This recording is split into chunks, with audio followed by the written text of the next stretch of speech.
Tonight, let's begin with a quiet, cold paradox. The human body was not shaped to protect your health, but to protect your chances. Evolution did not want you to feel well for a long time. It preferred that you survive the next hour, the next night, the next season, often by borrowing from your future. Many of the systems we call breakdowns in modern life are, in their roots, the cost of staying alive when the world was sharp, hungry, and unpredictable. So here is the question we will carry into the night. If survival mattered more than health in human evolution, what parts of your body are still paying that ancient debt today? Before health could ever matter, there had to be a world in which it made sense to talk about it. And for most of human existence, that world did not exist. Early humans did not wake up asking whether their bodies were balanced, optimized, or protected for the long term. They woke up, if they woke up at all, in landscapes where hunger, injury, exposure, and infection were constant and ordinary. Survival was not a goal among many. It was the only condition that allowed any other question to exist.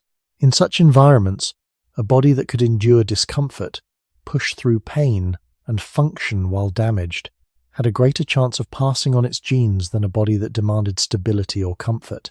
Health, as we understand it today, implies continuity, predictability, and time, and none of those were reliable features of early human life. Fossil evidence and studies of hunter-gatherer societies suggest that childhood mortality was extremely high, and that many individuals never reached an age where slow-developing diseases would matter. Under these conditions, there was no evolutionary pressure to preserve tissues for decades of use. What mattered was whether the body could keep moving after a fall, keep hunting while injured, and keep reproducing despite infections that would now be treated as medical emergencies. The human organism emerged not as a carefully maintained system, but as a resilient one, shaped to tolerate breakdown rather than prevent it. This helps explain why many physiological systems appear imprecise, wasteful, or harsh when viewed through a modern lens. Fever damages the body but can stop an infection quickly. Inflammation causes pain but walls off injury fast. Stress hormones disrupt sleep and digestion but sharpen attention when danger is near. These are not signs of poor design, they are signs of priorities, set in a world where tomorrow was uncertain. To expect such a body to favor long-term well-being would be to misunderstand the problem it was built to solve. Early humans lived close to the edge of survival, where energy had to be spent carefully and repairs were secondary to action. Muscles and bones were pushed hard because inactivity meant death. Immune responses were aggressive because hesitation meant infection spreading. Even reproduction followed this logic, favoring earlier success over later safety. In that context, a body that aged quickly after its reproductive years was not a failure but an acceptable outcome. Evolution does not look ahead or protect futures it cannot see. It responds only to immediate pressures, and for most of human history, those pressures demanded endurance, not preservation. When we say that survival mattered more than health, we are not describing a mistake, but a necessary alignment with reality as it once was. The modern discomfort we feel in our own bodies often begins here, in a mismatch between ancient priorities and present expectations. To understand that tension, we must first accept that the idea of being healthy is recent, fragile, and dependent on a level of safety our ancestors never had. Only then can we begin to see the human body not as broken, but as faithful to the world that shaped it. To understand why health could not become a priority in early human evolution, we need to look more closely at time itself as our ancestors experienced it. For early humans, life unfolded in short, uncertain segments rather than long, continuous arcs. Seasons were unpredictable, food sources shifted, injuries accumulated, and death was common at every age. In such a world, the body was not shaped to last. It was shaped to function now. Natural selection does not reward plans that unfold over decades, when most individuals will not reach those decades. It rewards traits that solve immediate problems, even if those solutions quietly create damage that will surface later. This is why the human body often behaves as if it assumes a short future. Energy is spent freely when it increases the chance of survival in the present moment, even if that spending weakens the system over time. Muscles are torn and rebuilt, bones are stressed and reshaped, immune reactions are intense and costly, all because restraint would have been more dangerous than excess. In evolutionary terms, a body that conserved itself too carefully risked missing opportunities to hunt, flee, or reproduce. Health requires patience and stability, but early human environments offered neither. Injuries rarely healed perfectly, infections often lingered, and nutritional shortages were common. Yet bodies that could continue functioning under these conditions, even imperfectly, were more likely to pass on their genes than bodies that required full recovery to operate well. This helps explain why human physiology tolerates so much inefficiency. Scar tissue replaces original tissue without restoring full function. Inflammatory responses overshoot their targets. Stress systems activate quickly and shut down slowly. These are not optimized systems, they are fast systems. They reflect a history in which speed mattered more than precision and resilience mattered more than refinement. Even the nervous system carries this legacy. Pain signals are amplified not to preserve comfort, but to force behavior change before damage becomes fatal. Fear responses trigger rapidly, even when the threat is ambiguous, because false alarms are less costly than missed dangers. From a modern perspective, these reactions can seem excessive or maladaptive, but in ancestral settings they reduce the risk of sudden death. Over thousands of generations, such traits accumulated not because they created healthy bodies, but because they created surviving ones. It is also important to recognize that early humans did not experience aging as a long, drawn-out decline. Many died young, and those who lived longer often carried heavy physical damage. The evolutionary process, therefore, had little reason to refine the body for prolonged maintenance. There was no consistent selection pressure to prevent joint degeneration, cardiovascular strain, or metabolic imbalance decades after reproduction. What mattered was reaching reproductive age and successfully raising offspring long enough for them to survive. Once that threshold was crossed, the future of the body became increasingly irrelevant to natural selection. This temporal perspective reveals a deep mismatch between our bodies and our expectations today. We ask bodies shaped for short-term survival to support long lives filled with minimal pain and sustained comfort. When they fail to do so, we often interpret that failure as dysfunction. Yet from an evolutionary standpoint, the body is behaving exactly as it was shaped to behave. It is spending energy aggressively, prioritizing immediate function and accepting long-term cost as unavoidable. To grasp why survival mattered more than health, we must let go of the assumption that evolution aimed for balance or longevity. It aimed for continuation, moment by moment, under conditions where tomorrow was never guaranteed. If health had been a meaningful evolutionary goal, we would expect to see signs of long-term planning built deeply into the human body, yet what we find instead is a system that assumes interruption.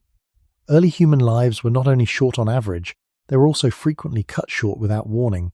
A fall, a wound, a failed hunt, or a sudden infection could end a life quickly, regardless of age.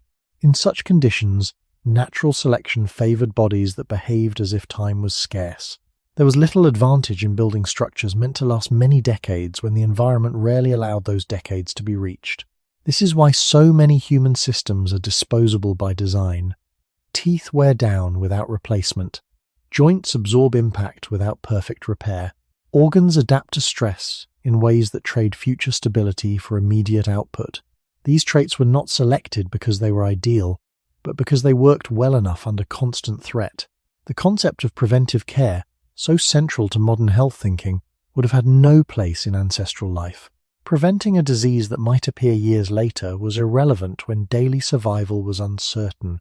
Instead, the body invested in responses that could solve problems now, even if those solutions carried hidden costs. Blood clotting mechanisms reduce death from bleeding but increase the risk of blockage later. Immune systems attack aggressively to contain infection but leave lasting inflammation. Stress hormones mobilize energy rapidly but erode tissues when activated repeatedly. Each of these reflects an evolutionary bet placed on the present over the future. Importantly, these bets were not conscious choices but statistical outcomes shaped over countless generations. Individuals whose bodies hesitated, conserved too much, or waited for perfect conditions were less likely to survive long enough to reproduce.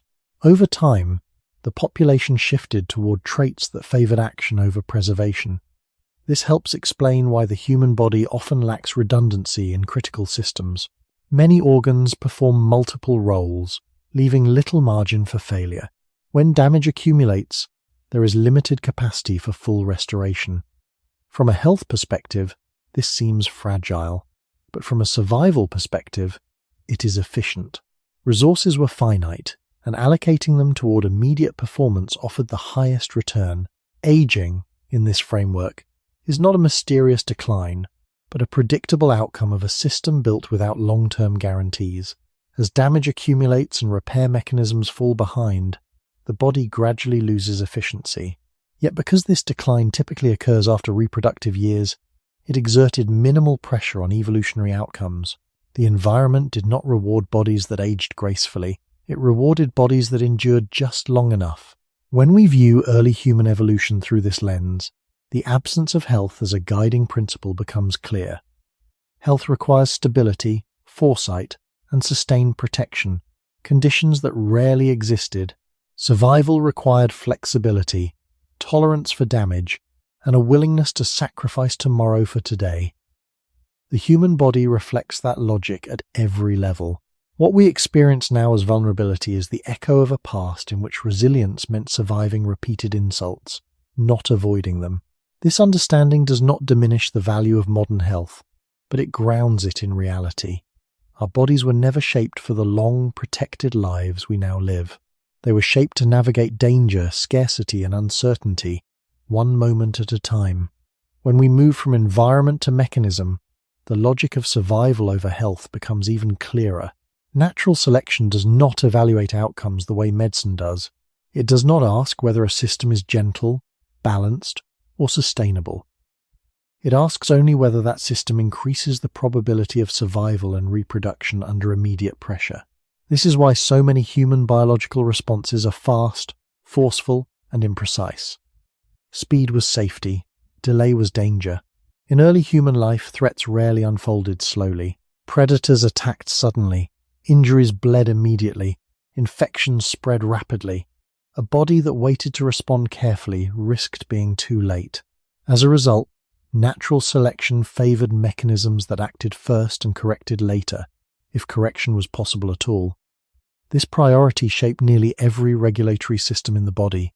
Consider inflammation. From a health perspective, inflammation is often framed as a problem to be reduced or controlled. Yet in evolutionary terms, inflammation is a blunt but effective solution. It increases blood flow, mobilizes immune cells, and isolates damaged tissue quickly. The pain, swelling, and heat it produces are side effects, not errors. They are signals and consequences of a system designed to contain threat as fast as possible. Precision would have required time and energy that early humans could not afford. Repair could wait, containment could not. The same logic applies to stress responses. When danger appears, the body releases hormones that raise heart rate, redirect energy, suppress digestion, and sharpen attention. These changes degrade health if sustained, but in the short term they increase survival odds. Evolution favored a stress system that activated easily and powerfully, even at the cost of wear and tear. A system that required strong evidence before responding would have failed too often in environments where uncertainty itself was dangerous. Speed mattered more than calibration. Even tissue repair reflects this bias. Wounds close quickly through scar formation rather than slow regeneration. Scar tissue restores basic integrity, but sacrifices flexibility and strength. From a long-term health standpoint, this is a poor solution. From a survival standpoint, it is excellent. An imperfect seal prevents infection and blood loss immediately. Whether the tissue functions optimally years later was irrelevant. The same trade-off appears in bone remodeling, muscle adaptation, and even neural pathways shaped by repeated stress. Systems are reinforced through use, not preserved through rest. Damage accumulates but function continues. This design makes sense only in a world where rest was risky and inactivity could mean starvation or death. Importantly, these mechanisms were not selected because they minimized harm, but because they minimized hesitation. Natural selection consistently chose fast responders over careful planners. This is why many human systems overshoot their targets. Immune reactions escalate aggressively, Fear responses trigger before conscious evaluation. Pain signals amplify to force immediate withdrawal. False positives were tolerated because false negatives were fatal. Over generations, bodies that reacted too strongly survived more often than bodies that reacted too weakly. Health, which requires moderation and balance, was repeatedly sacrificed in favor of certainty. The cost of this strategy becomes visible only later, when the same systems are activated repeatedly in the absence of immediate threats. Chronic inflammation, persistent stress, and cumulative tissue damage emerge not because the systems are broken, but because they are doing what they were shaped to do in contexts that no longer match their original purpose. To understand why survival mattered more than health, we must see these mechanisms not as failures, but as commitments. Evolution committed the human body to speed, force, and short-term effectiveness. Long-term maintenance was never the primary goal. As these fast response systems became entrenched, another pattern emerged in human biology. Once activated, many mechanisms were never designed to fully stand down. In early human environments, threats often came in clusters rather than isolated events. Injury increased the risk of infection. Hunger increased the risk of cold. Social conflict increased the risk of violence. A body that returned too quickly to a calm baseline risked being unprepared for the next danger. Natural selection therefore favored systems that lingered, stayed alert, and erred on the side of continued activation. From a health perspective, this looks like dysfunction. From a survival perspective, it was a form of insurance. Stress responses that faded slowly kept attention sharp in uncertain conditions. Immune reactions that remained active reduced the chance of secondary infection. Pain that persisted discouraged risky movement before tissue regained basic strength. These lingering effects were not refined, but they were effective. The body learned, in evolutionary terms, that shutting off too soon was more dangerous than staying tense for too long. This bias toward persistence explains why many modern health problems feel like systems that cannot let go. Chronic stress, long-lasting inflammation, and ongoing pain are often framed as malfunctions, yet they follow the same logic as their acute counterparts. The difference is not design, but context. Early humans rarely experienced long periods of safety in which these systems could cycle cleanly on and off. Instead, life demanded repeated readiness. The nervous system adapted by reinforcing pathways associated with vigilance. The immune system adapted by maintaining heightened sensitivity. Over generations, bodies that sustained readiness survived better than bodies that relaxed too fully. This also shaped how the body allocates resources. When under threat, energy is diverted away from long-term projects like growth, reproduction maintenance, and tissue repair. Digestion slows, immune responses shift, hormonal balance changes. These trade-offs conserve energy for immediate action. However, when such states persist, the postponed maintenance accumulates as damage. Muscles weaken unevenly, organs operate under strain, metabolic balance drifts. Yet in ancestral conditions, prolonged activation usually ended in either resolution or death. There was little evolutionary pressure to manage the consequences of long-term activation because long-term survival was not guaranteed. The body was not rewarded for maintaining equilibrium indefinitely. It was rewarded for enduring pressure long enough. This framework also helps explain why humans struggle with recovery even when danger has passed. Recovery requires safety, predictability, and time. Early human environments rarely offered these in abundance. A wound might close, but infection could follow. A successful hunt might feed a group, but scarcity could return quickly. The body therefore treated recovery as provisional, never complete. It repaired just enough to continue functioning. Full restoration was unnecessary and costly. From this perspective, many modern health ideals represent expectations that evolution never promised. We ask our bodies to switch cleanly between effort and rest, to activate only when needed, and to repair fully between challenges. Yet the systems we inhabit were shaped by repeated uncertainty, not stable cycles. They assume that another demand is always coming. Survival required staying slightly over-prepared. Health requires confidence that preparation can stop. This tension lies at the heart of many modern complaints about the body.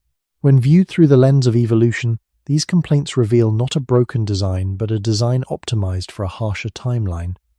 Natural selection did not shape the human body to return gracefully to baseline. It shaped it to stay functional while damaged, alert while exhausted, and alive while compromised. That commitment to persistence over precision is one of the clearest ways survival came to matter more than health. The final piece of this pattern becomes clear when we look at what natural selection failed to refine, rather than what it actively shaped. Because early human survival depended on immediate effectiveness, there was little evolutionary incentive to improve the body's ability to detect when its own responses had become harmful.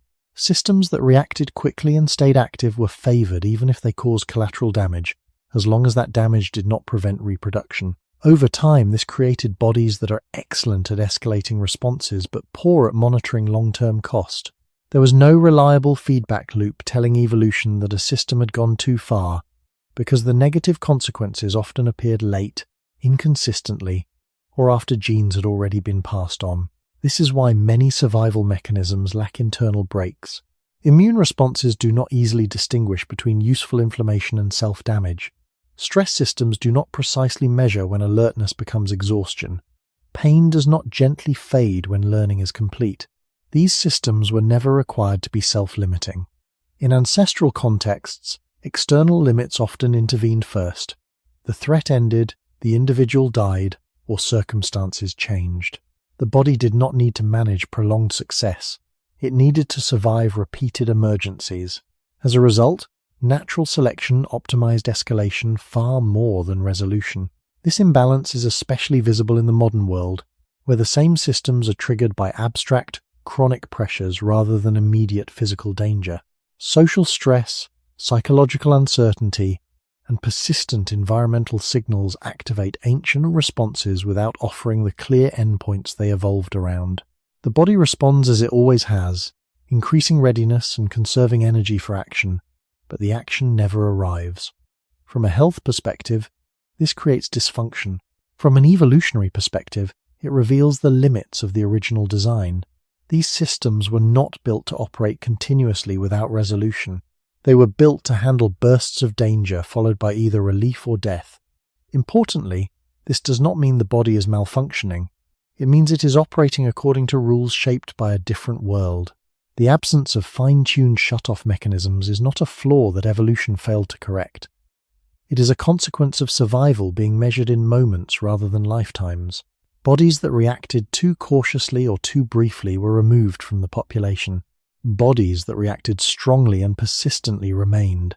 Over generations, this created a bias toward action, even when action became costly. Understanding this helps reframe many modern experiences. Feeling stuck in stress, carrying lingering pain, or struggling to recover fully from challenges are not signs that the body has lost its way. They are signs that the body is still playing by ancient rules. Health, which depends on balance, feedback, and restraint, asks these systems to do something they were never selected to do. Stop themselves reliably in a safe world. This gap between expectation and design is central to why survival mattered more than health. Evolution shaped the human body to survive danger, not to recognize comfort. Only in environments where safety became consistent did the costs of this imbalance become visible. As we move forward in this exploration, the focus will shift from these mechanisms themselves to the deeper trade-offs they imposed on the body across a lifetime. The question is no longer whether these systems work, but what they quietly take away in exchange for keeping us alive when it mattered most. To understand the next trade-off evolution accepted, we need to think of the human body not as property, but as a temporary loan. In evolutionary terms, the body is a tool issued for a task. Survive long enough to reproduce and ensure offspring survival. Once that task is completed, the long-term condition of the tool becomes increasingly irrelevant to natural selection. This framing helps explain why so many human systems appear willing to spend themselves aggressively. Energy, tissue integrity, and physiological balance are treated as resources to be used, not assets to be preserved indefinitely. Early humans lived in environments where waiting for ideal conditions was dangerous. Food appeared unpredictably. Threats emerged without warning. Opportunities to reproduce were uncertain. In such conditions, the safest strategy was to use the body fully when the moment demanded it, even if that use accelerated wear. A body that hesitated to conserve itself risked missing critical chances to survive or reproduce. Natural selection, therefore, favored organisms that treated their bodies as expendable in service of immediate success. This logic shaped growth patterns early in life. Humans invest heavily in rapid development of strength, coordination, and cognitive flexibility during youth. These traits increase survival and reproductive potential, but place stress on developing tissues. Bones grow quickly rather than optimally. Muscles strengthen through repeated strain rather than careful conditioning. Neural systems wire themselves through intense exposure rather than protected refinement. From a health standpoint, this creates vulnerabilities that may surface later. From a survival standpoint, it produces capable adults quickly. Reproduction itself follows the same logic. Pregnancy, childbirth, and early caregiving place enormous physical demands on the body. These demands increase survival of the next generation but often compromise long-term health, especially for females. Evolution did not mitigate these costs because the benefits were immediate and decisive. A body that could endure reproduction, even at great cost, contributed more to future generations than a body that preserved itself but reproduced less successfully. This willingness to spend future health for present success extends beyond reproduction. During scarcity, the body breaks down stored tissue to fuel activity. During stress, it suppresses repair to prioritize alertness. During illness, it reallocates resources aggressively to immune defense, sometimes damaging its own tissues in the process. Each of these choices reflects the same assumption: the future is uncertain, so the present must be won at all costs. Importantly, this strategy does not require that individuals live long lives. It requires only that enough individuals live long enough. Natural selection operates at the population level, not the individual level. If a trait increases reproductive success early, it can spread even if it shortens lifespan later. Over generations, this produces bodies that peak early and decline steadily. From a modern perspective, this decline feels like betrayal. We expect bodies to support long lives because our environment now allows them. Yet the bodies themselves were shaped under very different expectations. They assume risk, scarcity, and abrupt endings. When we ask them to last far beyond their original design window, the costs of this loan come due. Understanding the body as a short-term loan reframes many aspects of aging and disease. Degeneration is not an accident that suddenly appears in later life. It is the accumulation of costs deferred for decades. Those costs were invisible to evolution because they arrived after reproduction. Survival mattered more than health because survival paid immediately, while health paid too late. This perspective does not reduce the tragedy of decline, but it explains its origin. The human body was never promised permanence. It was issued under conditions where using it fully was safer than protecting it carefully. Once the body is understood as a short-term loan, another consequence becomes visible. Repair was always optional, but performance was not. In early human life, the value of repair depended entirely on whether it restored immediate function. Repairs that took too long, consumed too much energy, or failed to return the body quickly to usefulness offered little evolutionary advantage. As a result, the human body developed repair strategies that prioritize speed and sufficiency over completeness. Wounds close, but they do not regenerate original tissue. Bones heal, but they often change shape. Muscles adapt to repeated stress, but they accumulate microscopic damage. These outcomes are not signs of poor healing. They are signs of healing that was good enough under pressure. From an evolutionary standpoint, a repair that allowed movement tomorrow was superior to a perfect repair that required weeks of rest. This principle shaped not only physical healing but also metabolic and neural recovery. After periods of starvation, the body restores energy stores rapidly, often overshooting into fat accumulation. This protects against future scarcity but strains metabolic balance later. After repeated stress, neural circuits strengthen patterns associated with vigilance and avoidance. These patterns improve survival in dangerous environments, but limit flexibility and restfulness when danger is absent. In each case, the repair process locks in adaptations that favor readiness, not long-term balance. Importantly, these adaptations are cumulative. Each episode of stress, injury, or scarcity leaves a trace.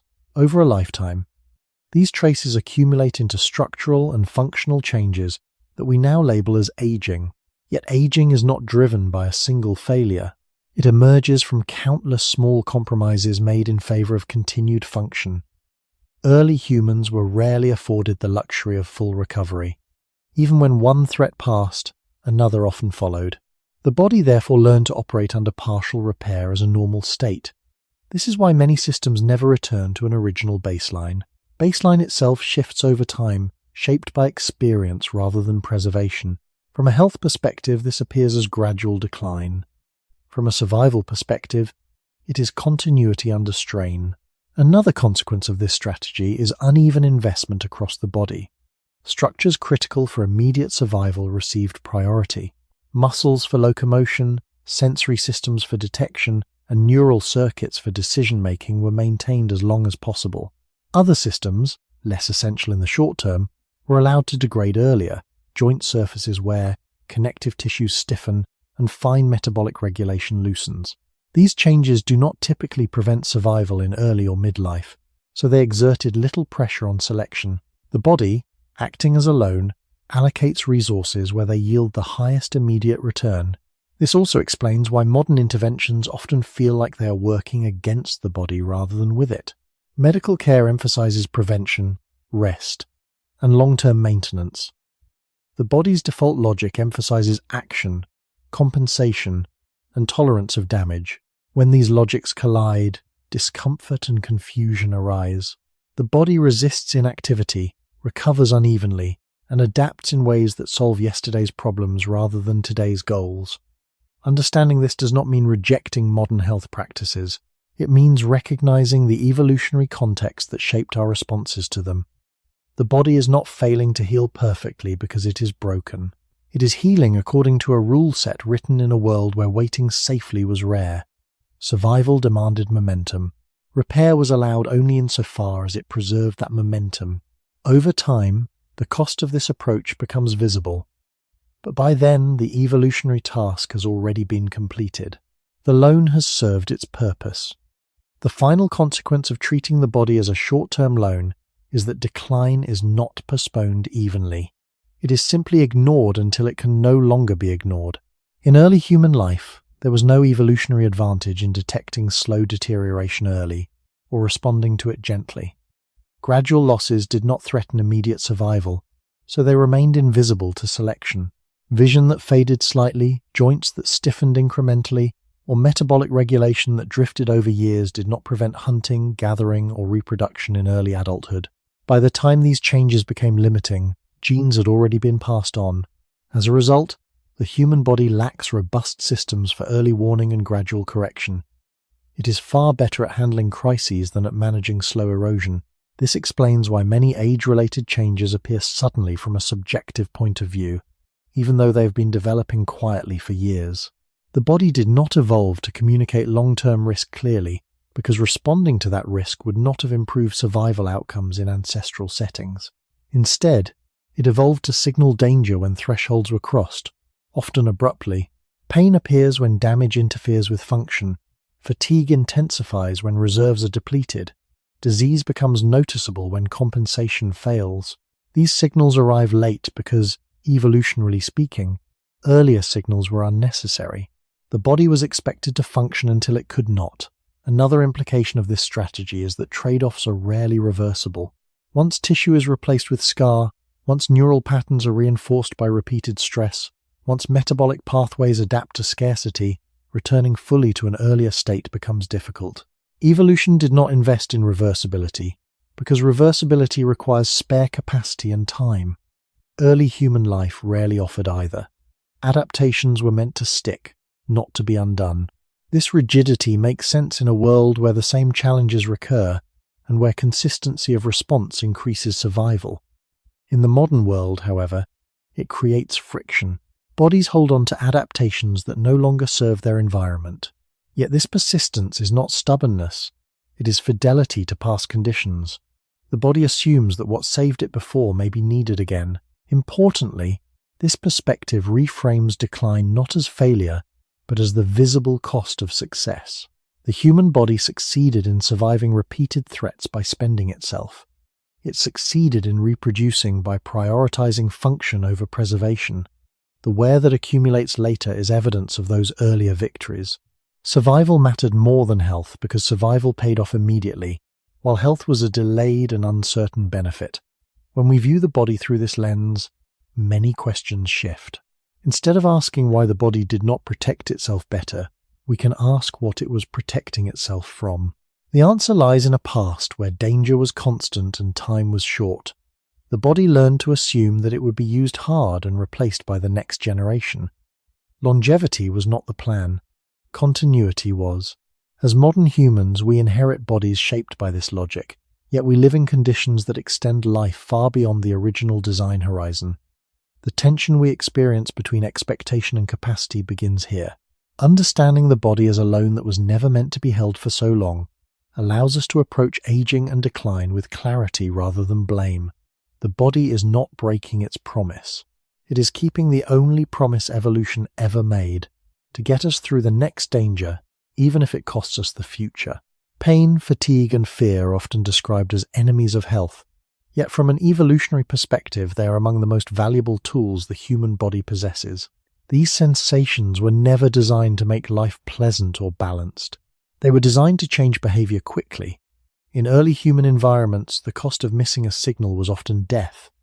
A body that did not register pain strongly enough might continue moving on a broken limb.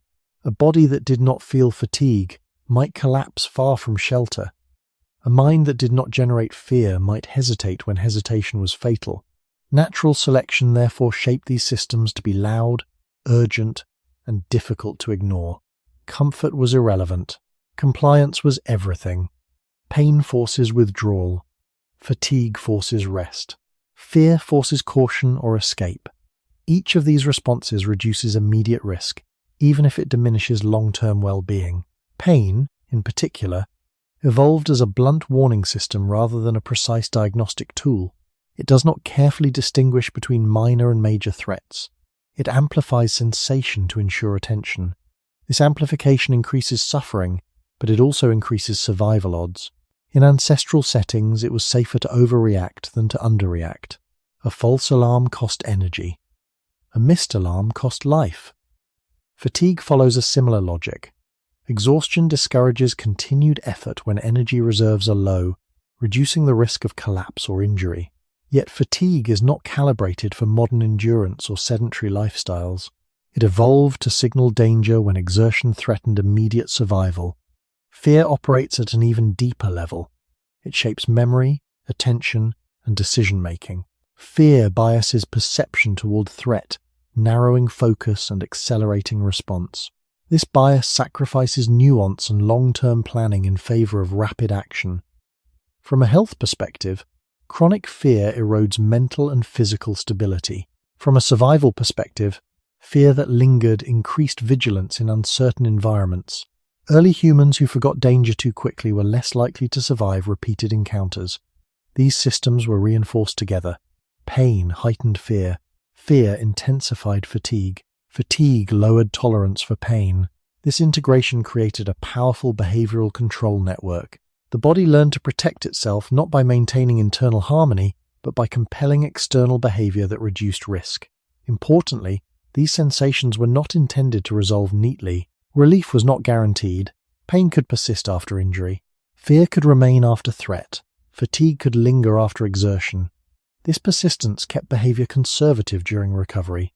Even when it compromised comfort or efficiency, natural selection favored caution over ease. Health, which depends on proportional responses and recovery, was secondary. The goal was not to feel better, but to stay alive. In modern contexts, these same systems often feel excessive or misplaced. Pain persists without clear injury. Fatigue appears without immediate danger. Fear arises in safe environments. Yet these reactions reflect ancient priorities rather than modern needs. The body continues to deploy its most reliable tools, even when the threats they evolved to address are no longer present. Understanding pain, fatigue, and fear as survival tools rather than malfunctions reframes their role. They are not evidence that the body is failing. They are evidence that the body is loyal to its evolutionary mandate. Survival mattered more than health, and these sensations ensured survival by enforcing behavior when rational planning might have been too slow. As these survival sensations became reliable guides, they also reshaped how early humans learned from experience. Pain, fatigue, and fear did not merely react to danger, they recorded it. The human nervous system evolved to associate intense sensation with memory, ensuring that threats were not only avoided in the moment, but anticipated in the future. This process favored speed over accuracy. Experiences that produced strong discomfort were encoded deeply, even if the interpretation of those experiences was incomplete. From a survival perspective, remembering danger broadly was safer than remembering it precisely. If a particular place, activity, or situation once led to pain or fear, avoiding similar circumstances reduced risk. Even if the original threat was no longer present, this learning strategy increased survival but narrowed behavior. Over time, the body and brain became biased toward caution. Pain memories encouraged protective movement long after tissue had healed. Fatigue memories discouraged exertion beyond familiar limits. Fear memories shaped perception, making neutral environments feel threatening if they resembled past danger. These patterns reduced immediate risk but constrained long-term adaptability. Yet in early human environments, adaptability was less important than avoidance. Exploration carried danger. Conservatism preserved life. Health, which benefits from varied movement, recovery, and psychological flexibility, was again secondary. Another consequence of this learning system was its resistance to revision. Once a sensation response pattern proved useful, there was little evolutionary pressure to refine it further.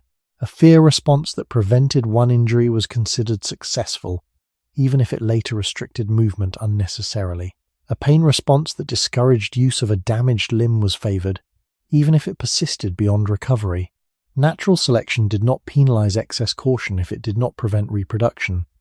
Over generations, this produced nervous systems that are excellent at forming protective habits, but poor at releasing them.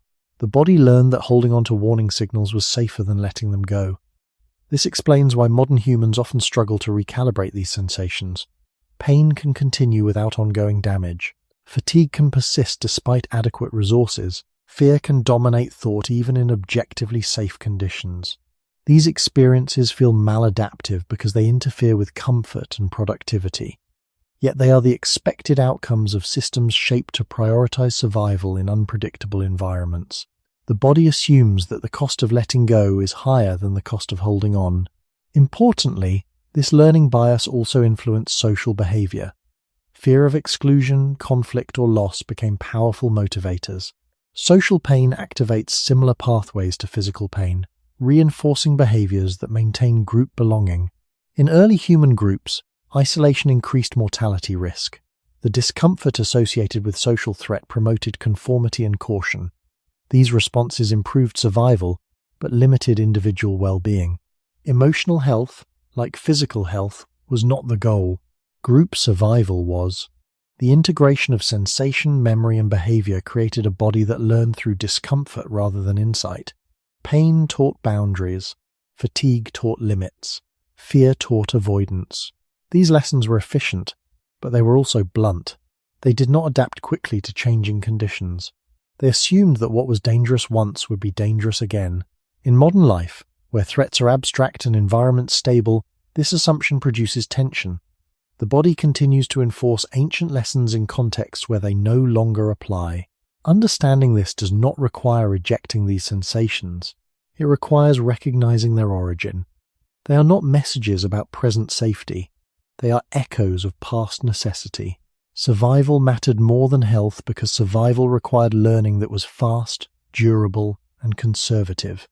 Health requires learning that is flexible, revisable, and proportional. The systems that taught our ancestors to survive were never asked to support that second goal.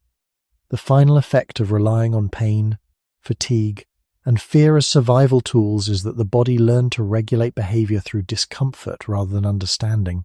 Early humans did not need to know why something was dangerous. They needed to stop doing it. Sensations provided a fast and reliable solution. When an action led to pain, it was avoided. When exertion led to exhaustion, it was limited. When a situation triggered fear, it was approached cautiously or not at all. This system bypassed complex reasoning and delivered immediate compliance. From an evolutionary perspective, This was efficient. Cognitive analysis takes time and depends on accurate information. Sensation is direct. It reaches consciousness quickly and compels response even under stress. Natural selection therefore favored bodies that enforce survival through feeling rather than reflection. However, this approach carries a long-term cost. Sensation-based regulation does not distinguish between past and present conditions. Once a response is learned, it persists as long as the sensation can be triggered. The body does not ask whether the environment has changed. It asks only whether the signal has appeared before. This rigidity ensured safety in stable or consistently dangerous environments, but it limited adaptability when conditions improved. Early humans lived in worlds where danger patterns repeated across generations. A place that was unsafe once was likely unsafe again. A behavior that caused injury once was likely risky again. Under those conditions, holding on to discomfort-based rules increased survival. There was no pressure to teach the body nuance. Health, which benefits from exploration, graded responses, and trust in safety, remained outside the scope of selection. Another consequence of this system is that relief was never prioritized. The goal of pain was not to end quickly, but to enforce caution long enough to prevent further harm. The goal of fear was not comfort, but vigilance. The goal of fatigue was not restoration, but restraint. Relief occurred only incidentally, when the body judged that immediate risk had passed. Even then, it often faded gradually. Evolution did not optimize these systems for pleasant resolution, because pleasant resolution did not increase survival odds. As long as the sensation fulfilled its role, its lingering presence was tolerated. Over time, this produced bodies that associate safety with the absence of sensation rather than the presence of stability. In modern life, where many threats are symbolic rather than physical, this creates confusion. The body continues to look for sensory cues to signal danger or safety, even when those cues are unreliable. Stress, pain, and fatigue become chronic not because danger persists, but because the system lacks alternative ways to regulate behavior. Understanding, reassurance, and rational planning were not part of the original design. The body was built to feel its way through danger, not to reason its way out. This does not mean that reason is useless. It means that reason arrived late in evolutionary history and operates on top of older systems. When reason and sensation conflict, sensation usually wins. This hierarchy explains why health advice often fails to change behavior when discomfort is involved. The body trusts sensation more than information. It learned, over millions of years, that sensations saved lives. Health, which often asks for temporary discomfort in exchange for long-term benefit, runs directly against this logic. To exercise through fatigue, to move through pain, or to face fear for future gain requires overriding systems that were designed to protect survival immediately. This tension is not weakness, it is inheritance. Pain, fatigue, and fear shaped human behavior because they worked. They reduced risk, conserved energy, and enforced caution. They also limited comfort, flexibility, and long-term well-being. Survival mattered more than health, because survival demanded tools that acted quickly and decisively. Health would only become relevant once safety became reliable, and by then, these tools were already deeply embedded. The immune system offers one of the clearest examples of how survival consistently outweighed health in human evolution. From a modern perspective, immunity is often judged by how precisely it protects the body while minimizing collateral damage. From an evolutionary perspective, precision was secondary. What mattered was speed and force. Early humans lived in environments saturated with pathogens. Cuts became infected easily. Food carried parasites. Water spread disease. There were no antibiotics, no sterile wounds, and no prolonged recovery periods. An infection that was not contained quickly could become fatal within days. Under these conditions, an immune system that reacted aggressively, even destructively, offered a decisive advantage. Natural selection favored immune responses that overwhelmed threats fast, even if those responses damaged the body itself. Inflammation, fever, and tissue destruction were acceptable costs if they reduced the chance of death. The immune system evolved as an emergency response force, not a maintenance service. Fever raises body temperature to slow pathogen replication, even though it strains organs and increases metabolic demand. Inflammation isolates infected tissue, even though it causes pain and long-term damage. Immune cells release chemicals that kill invaders, even though those same chemicals injure healthy cells nearby. These reactions look excessive through a health lens, but they reflect a simple rule. It is better to survive injured than to die intact. Early human environments reinforced this rule repeatedly. Infections were common and often recurrent. A body that hesitated to respond fully risked being overwhelmed. As a result, immune systems that erred on the side of overreaction spread through populations. There was little evolutionary pressure to refine these responses because the negative consequences often appeared later, after the immediate threat had passed and reproduction had already occurred. Chronic inflammation, autoimmune reactions, and immune-related tissue damage are not signs that the immune system is poorly designed. They are signs that it was never designed for long-term harmony. It was designed to win short battles. Another consequence of this design is that the immune system struggles to distinguish between different kinds of threats. It reacts strongly not only to pathogens but also to injury, stress, and unfamiliar substances. In ancestral settings, unfamiliar often meant dangerous. Reacting broadly reduced risk.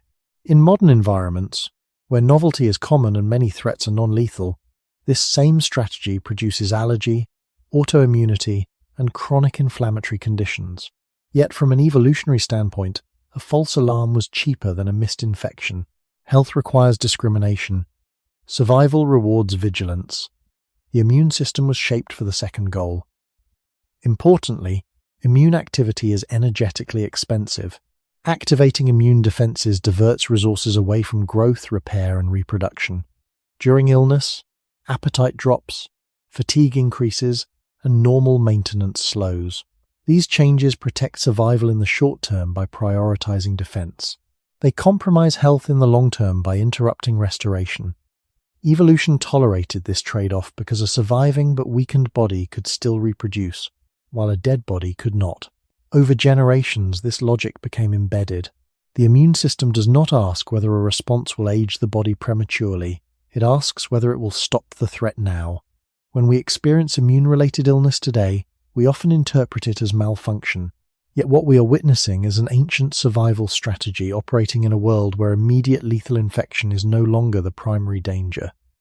Survival once mattered more than health, because survival was fragile and rare. The immune system reflects that truth with brutal clarity. It protects life first and asks questions later, if at all. Beyond its aggressive response, the immune system also reveals another deep evolutionary trade-off. It was shaped to remember danger broadly, not accurately.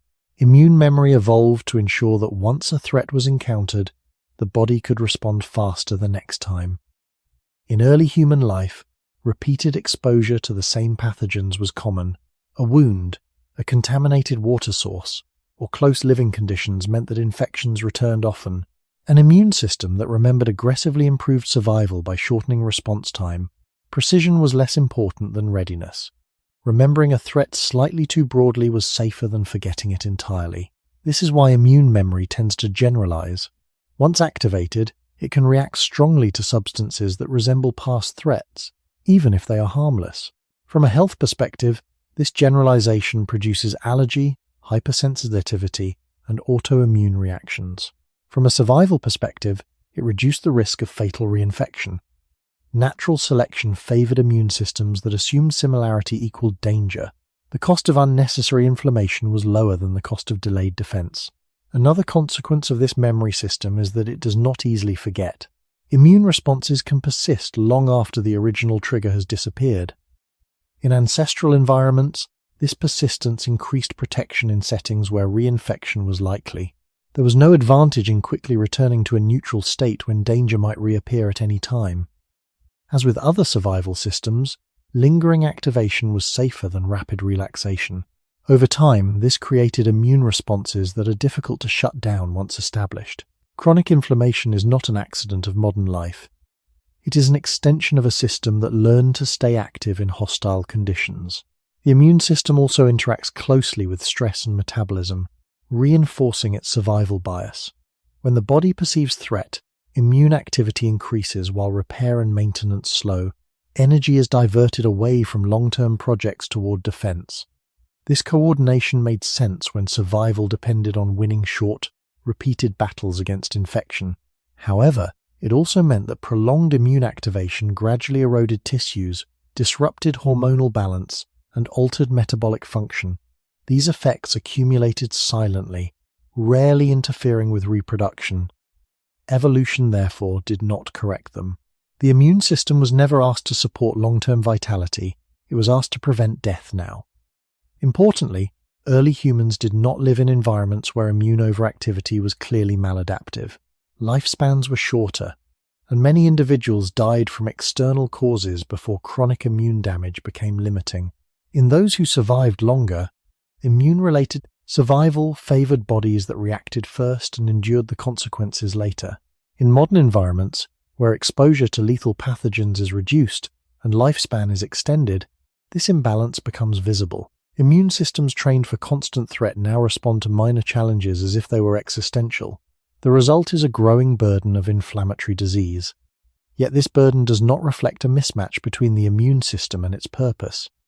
It reflects a mismatch between the immune system and its environment. Health asks the immune system to discriminate carefully, resolve responses fully, and protect tissues over decades. Survival asked it to remember danger, stay alert, and accept damage. The immune system answered the second request with remarkable effectiveness. That answer ensured survival across generations, even if it compromised long-term health. Understanding this helps reframe immune-related suffering not as evidence of failure, but as evidence of a system doing exactly what it was shaped to do in a world where survival was never guaranteed. The final layer of this immune trade-off appears when we look at what the immune system was never required to: protect, the future condition of the body. In early human evolution, the immune system's success was measured in survival through the current threat, not in preserving tissues for decades of use. Once an infection was defeated, the evolutionary task was complete. Any damage left behind was acceptable as long as the individual could continue functioning long enough to reproduce or support offspring. This is why immune responses often leave scars, altered tissue, or lingering dysfunction. These outcomes were not penalized by natural selection because they rarely interfered with immediate survival. The immune system evolved without a long-term maintenance mandate. It was not asked to be gentle. It was asked to be decisive. Another consequence of this design is that immune activity often competes directly with repair. During infection, resources are pulled away from regeneration and redirected toward defense. Protein synthesis shifts. Energy expenditure increases. Normal cellular turnover slows. In the short term, this prioritization improves survival. In the long term, it accelerates wear. Repeated immune activation compounds this effect. Each episode leaves the body slightly less restored than before. Over time, these small deficits accumulate into measurable decline. Yet because this decline unfolds gradually and often after reproductive years, it remained invisible to selection. Evolution did not see the cost because it appeared too late. The immune system therefore never evolved mechanisms to balance defense with preservation across a long lifespan. It assumes that the future is uncertain and that the present threat deserves full commitment. This assumption also explains why immune responses can feel disproportionate in modern life. Minor infections cause significant fatigue. Mild inflammatory triggers produce widespread discomfort. The system reacts as if each challenge might be the last. From a survival perspective, this intensity makes sense. Early humans could not afford to underestimate danger. A small infection could become fatal. A weak response could mean death. The immune system learned to treat every threat seriously. Health, which depends on proportionality and recovery, was secondary. The goal was not to feel well afterward, but to still be alive. Importantly, the immune system also lacks a clear internal signal for when the cost of its actions outweighs the benefit. It does not measure cumulative tissue damage or long-term metabolic disruption. It measures threat presence and response effectiveness. Once activated, it continues until the threat appears resolved. In ancestral environments, this binary logic worked. Threats were concrete, and resolution was clear. In modern environments, where stresses are chronic and threats are ambiguous, this logic produces persistent immune activation without a clear endpoint. The body remains in a defensive posture even when defense is no longer useful. This state erodes health slowly and quietly. Yet this erosion is not a malfunction. It is the predictable outcome of a system that was never selected to manage longevity. When we view immune-related decline through this lens, the narrative shifts. The immune system did not fail to protect long-term health. It was never designed to do so. It protected survival when survival was fragile. It accepted damage when damage was the price of life. The modern desire for immune balance reflects modern conditions, not evolutionary intent. Survival mattered more than health because survival was uncertain and immediate. Health, as a prolonged state of internal harmony, became relevant only after environments changed. The immune system remains anchored in the past, carrying forward strategies that once kept our ancestors alive. Its intensity is not cruelty, it is loyalty to a world where hesitation meant death. Energy metabolism reveals another deep reason why survival mattered more than health in human evolution. For early humans, energy was never stable or predictable. Food availability fluctuated with seasons, weather, migration patterns, and competition. Periods of abundance were often followed by long stretches of scarcity. In this context, the most dangerous state was not imbalance, but emptiness. A body that ran out of usable energy too quickly faced immediate death. Natural selection therefore favored metabolic systems that prioritized storage, conservation, and rapid mobilization over long-term efficiency. Health, which values steady regulation and minimal strain, was secondary to the need to endure unpredictable shortages. The human body evolved to treat excess energy not as a problem, but as protection. Calories were stored aggressively as fat because fat represented survival time during famine. Muscles were maintained only insofar as they supported movement and hunting. Non-essential processes slowed when resources were limited. These strategies improved survival, but imposed hidden costs. Energy conservation required reducing repair, suppressing growth, and altering hormonal balance. Over time, these adjustments strained tissues and systems. Yet because they increased the chance of surviving the next shortage, they were favored repeatedly. The metabolic system learned to assume that scarcity was always near. This assumption shaped how energy is used even today. When energy intake drops, the body responds defensively. Metabolic rate slows. Fat storage becomes more efficient. Hunger signals intensify. These responses protect against starvation but undermine long-term metabolic health. In ancestral environments, this trade-off was advantageous. A body that conserved energy lived longer through famine. A body that burned energy freely risked collapse. There was little pressure to evolve a metabolism that optimized for longevity because longevity itself was uncertain. Another aspect of this design is asymmetry. The body responds much more strongly to energy deficit than to energy surplus. Starvation triggers powerful hormonal cascades that alter behavior and physiology. Overeating produces weaker immediate signals. This imbalance reflects evolutionary priorities. Famine was more dangerous than excess. A missed opportunity to store energy could mean death. Carrying extra energy imposed a smaller, immediate risk. Over generations, this asymmetry became embedded. The body learned to defend against loss, not against accumulation.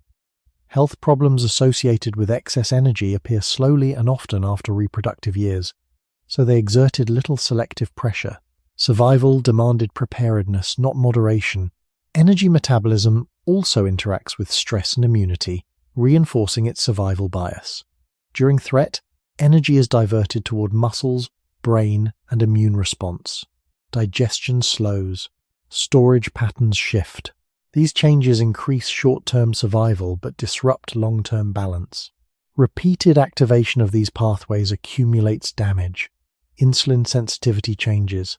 Fat distribution alters. Cellular maintenance declines.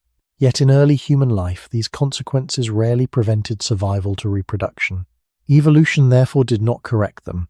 The metabolic system was shaped to answer one question: can this body make it through the next period of scarcity? It was not shaped to ask whether the strategy would remain healthy over decades. This helps explain why modern humans struggle with metabolic regulation in stable environments. Bodies built for fluctuation now inhabit consistency. The ancient logic persists. Energy is stored eagerly. Conservation mechanisms activate readily. Health ideals that emphasize balance, restraint, and long-term optimization conflict with a system that expects uncertainty. When metabolism seems uncooperative, it is not resisting health. It is enforcing survival rules written in a world where food was never guaranteed. Survival mattered more than health because survival depended on enduring scarcity.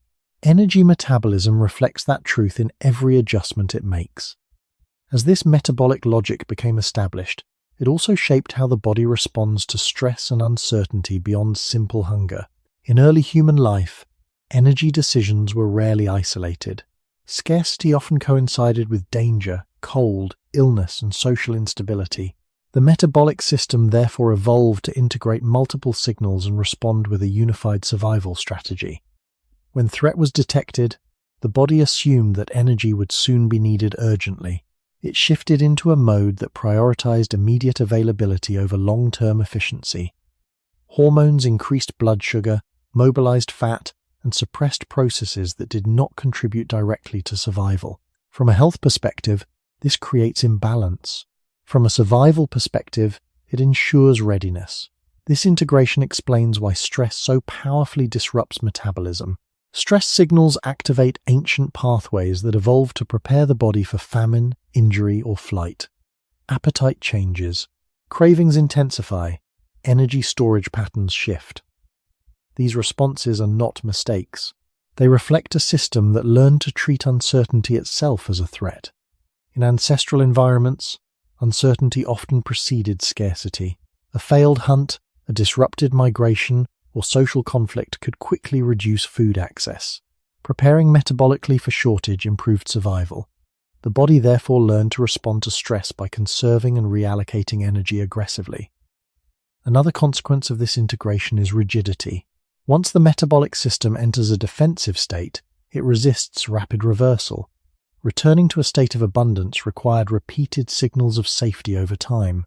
This cautious approach reduced the risk of misjudging temporary abundance as permanent. A brief surplus could disappear quickly. Evolution favored bodies that waited before relaxing conservation strategies. In modern environments, where food availability is stable, this caution becomes maladaptive. The body continues to defend against a scarcity that does not arrive. Energy remains stored. Metabolic rate stays suppressed. Attempts to force change through restriction or intense effort are interpreted as renewed threat, triggering stronger conservation responses. Health goals that emphasize steady balance and long-term planning clash with a system that distrusts stability. This distrust is inherited. It reflects millions of years in which stability was rare and short-lived. The metabolic system also learned to prioritize energy allocation unevenly across the body. During threat, resources are directed toward the brain, muscles, and immune system. Other tissues receive less support. Reproductive maintenance, cellular repair, and fine regulatory processes are postponed. These delays improve short-term survival but degrade long-term health. Over repeated cycles, postponed maintenance becomes accumulated damage. Yet because this damage unfolds slowly and often after reproduction, it remained invisible to natural selection. Survival rewarded bodies that could shift resources decisively, not bodies that maintained equilibrium. Another important aspect of this system is its tolerance for inefficiency.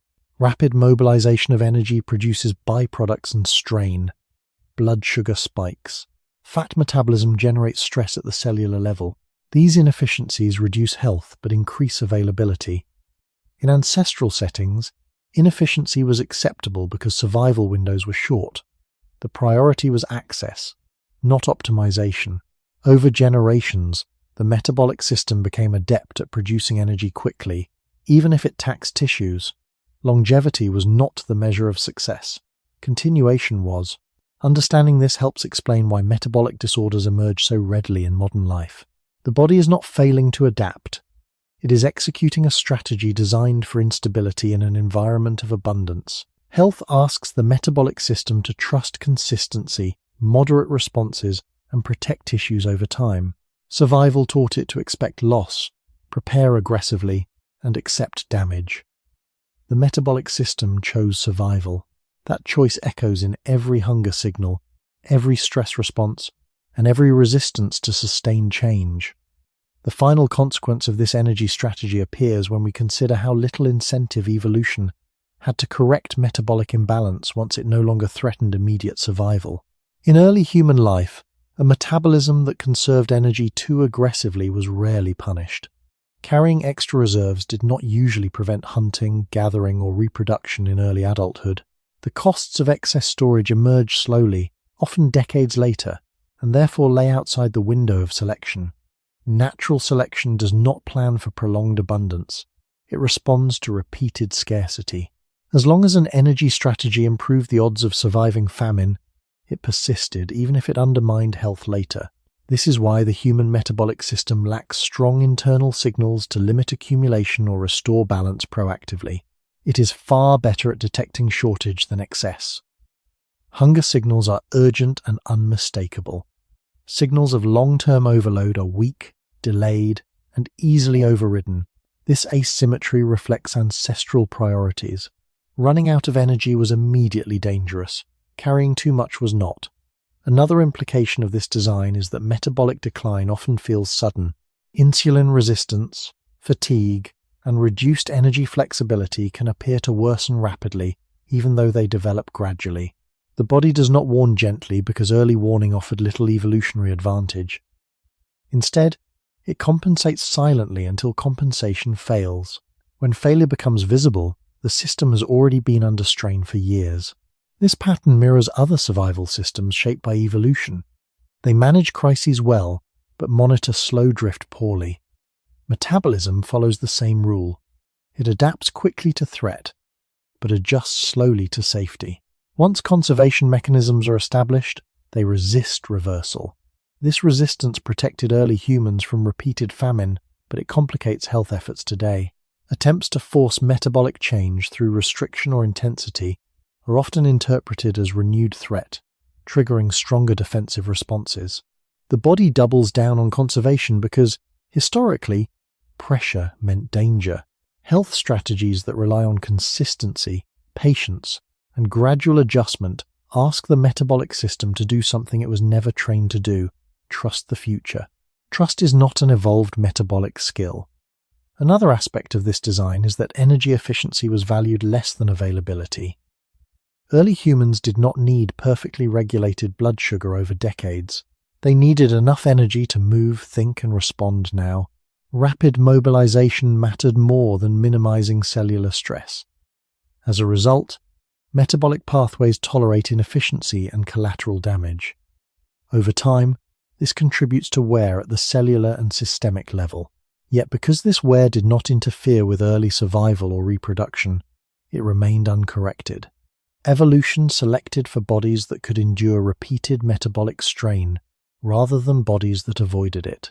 When we view modern metabolic challenges through this lens, the narrative shifts.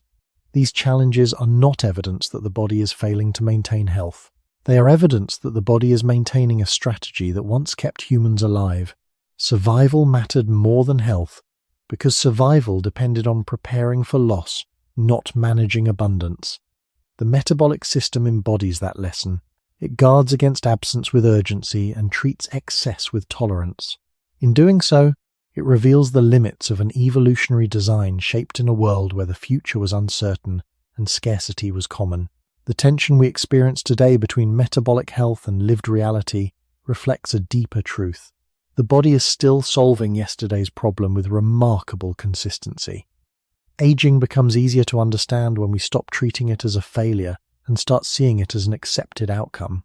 In human evolution, aging was not a problem to be solved. It was a background condition that appeared only if survival had already succeeded. Natural selection does not act to prevent outcomes that occur after reproduction has largely been completed. As long as individuals survived long enough to pass on their genes and support offspring through early vulnerability, what happened afterward carried little evolutionary weight. This is why the human body shows extensive investment in early life performance but limited investment in long-term maintenance. Systems are built to develop quickly, function intensely, and tolerate damage, not to preserve themselves indefinitely. Aging emerges as the cumulative cost of that strategy rather than a separate process. Early humans rarely experienced long periods of old age as we understand it today. Many died young from injury, infection, or environmental exposure. Those who lived longer often carried significant physical wear. In such populations, there was no consistent selection pressure favoring mechanisms that slowed aging across decades. Any mutation that improved late-life health but had no effect on early survival or reproduction would spread slowly, if at all. By contrast, traits that improved early strength, fertility, or resilience spread rapidly, even if they accelerated decline later. Evolution therefore shaped bodies that peak early and accept deterioration afterward. This logic explains why repair systems become less effective with age. Cellular maintenance, protein turnover, and DNA repair require energy and resources. Investing heavily in these processes late in life offered little reproductive return. Natural selection favored allocating resources toward growth, reproduction, and immediate survival rather than indefinite upkeep. As a result, maintenance systems are sufficient but not generous. They keep the body functioning through the years when survival and reproduction matter most, then gradually fall behind. From a health perspective, this decline appears tragic. From an evolutionary perspective, it is expected. Aging also reflects a shift in trade-offs over time. Early in life, the body tolerates high metabolic output, aggressive immune responses, and rapid tissue turnover because these increase survival and reproductive success. Later in life, the accumulated costs of these strategies become visible. Inflammation damages tissues, metabolic strain alters regulation, cellular errors accumulate. None of these processes were selected against strongly because their effects were delayed. Evolution does not optimize for fairness across the lifespan. It optimizes for continuation of genes. This perspective challenges the idea that aging represents a breakdown of design. Instead, aging reveals the boundaries of design. The human body was shaped for a world where living long enough to age was already an achievement. Health, beyond that point, was not a priority. When modern humans experience age-related decline, we are encountering the outer edge of an evolutionary strategy that succeeded brilliantly at its original task. Survival mattered more than health because survival had to be secured first. Aging is the shadow cast by that success. It is not evidence that evolution failed to care. It is evidence that evolution cared about something else. As aging unfolds, it also exposes another evolutionary truth. The body was never designed to distribute its resources evenly across the lifespan. Instead, it follows a front-loaded strategy, investing heavily when survival and reproduction are most likely, then gradually withdrawing support as evolutionary returns diminish. This strategy is visible in how different systems age at different rates. Strength, speed, fertility, and immune responsiveness peak relatively early, while fine repair, flexibility, and regulatory balance decline later. This pattern is not random. It reflects where natural selection placed its emphasis. Early human survival depended on physical capability, rapid healing, and reproductive success during a relatively narrow window of adulthood. Maintaining those traits required intense metabolic activity, aggressive immune defense, and fast cellular turnover. These processes were beneficial early, but they carried long-term costs. High metabolic output increased cellular damage. Rapid cell division raised the risk of error. Strong immune reactions created persistent inflammation. Over time, these costs accumulated. Yet because they emerged gradually and often after reproduction, they were tolerated. Evolution favored bodies that burned brightly rather than bodies that burned slowly. Another aspect of aging shaped by this logic is uneven vulnerability. Systems that were critical for early survival were protected longer. Those less essential were allowed to degrade sooner.